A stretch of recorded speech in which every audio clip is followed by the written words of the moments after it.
तो दोस्तों ये है ओला S1 Pro Plus 5.2 किलोवाट। यहाँ S1 Pro Plus की बैजिंग आती है और टायर है जो इसके सीट के आते हैं। टायर की साइज आती है 110 70 12 और ट्यूबलेस टायर आते हैं ये।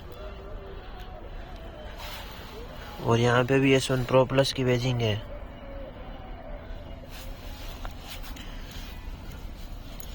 रियर में डिस्क ब्रेक आता है, ABS कमिंग सून बता रहा है इसका। और इसमें Gen 2 का सस्पेंशन आता है।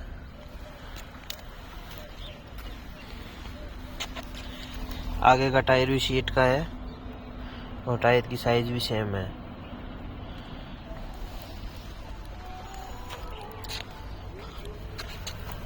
फ्रंट में डिस्क ब्रेक आता है और ABS के साथ आता है। तो हम इसको अब चालू करके बताएंगे आपको। इसमें अप्रोक्सीमेटली लॉक लॉक है जो अनलॉक कर रखा है, तो ये बटन दबाते ही स्टार्ट हो जाएगा। MovOS 5 में ये सिस्टम आता है जो अप्रोक्सीमेटली अनलॉक है। इसमें पासवर्ड डालने की ज़रूरत नहीं रहती है। फ़ोन पास में आता है तो ऑटोमेटिक ही कनेक्ट हो जाता है। अभी बैटरी है हमारी 64% और रेंज दिखा रहा है 151 किलोमीटर, जो कि नॉर्मल मोड में है। अभी हमारी ओला पूरी चली है 65 किलोमीटर लाने के बाद में।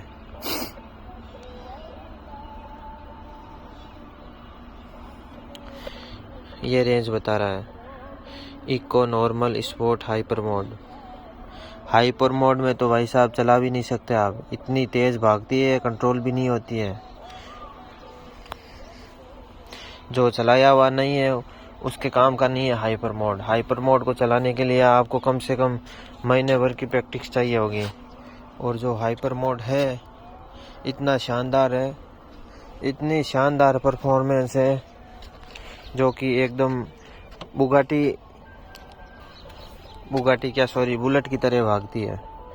बुलेट गोली होती है उसकी तरह भागती है हाइपर मोड में। और इसकी डिक्की ओपन करने के लिए हमको यहाँ पे प्रेस करना होगा, ट्रंक ओपन।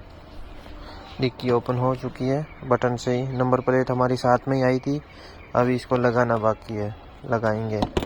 और पीछे आ जाता है चार्जर का सॉकेट। इसको ढक्कन तो देना चाहिए ओला को।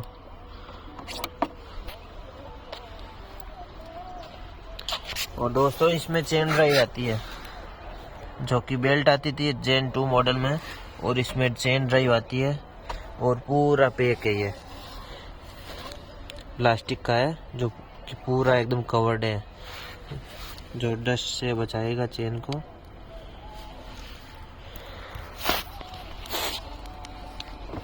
चलो हम इसको ऑन करते हैं। अब इसको ऑन करने के लिए एक ब्रेक दबाना पड़ेगा।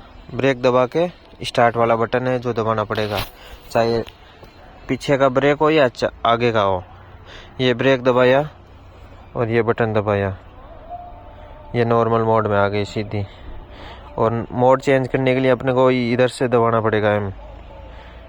ये स्पोर्ट हाइपर बंद कर रखा है मैंने। बहुत तेज़ भागती है भाई साहब, बहुत तेज़ भागती है। ये नॉर्मल मोड आ गया। अब इको मोड में लाने के लिए हमको ये मोड वाला बटन है उसको दबाए रखना पड़ेगा।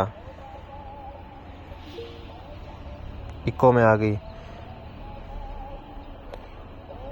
ये नॉर्मल में आ गई।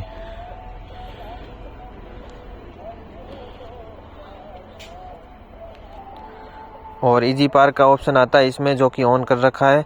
और इधर से ऑन था, दिखाता हूँ मैं आपको। देखो दोस्तों, ये राइडिंग वाला है, इसमें इजी पार्क ऑन कर रखा है। इजी पार्क ऑन कर रखा है ना, तो अपन को ये दबाते ही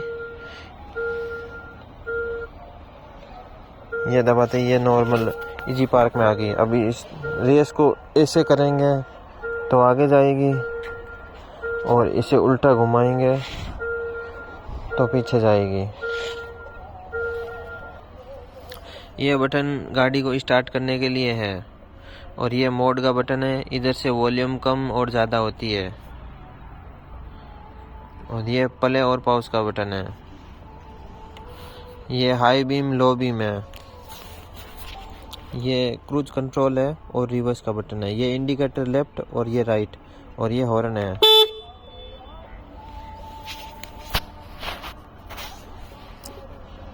इसमें स्पीकर भी आते हैं जो कि सॉन्ग सुन सकते हैं आप राइडिंग के दौरान। ये छोटे छोटे स्पीकर आते हैं। तो इधर ग्लोव बॉक्स भी है।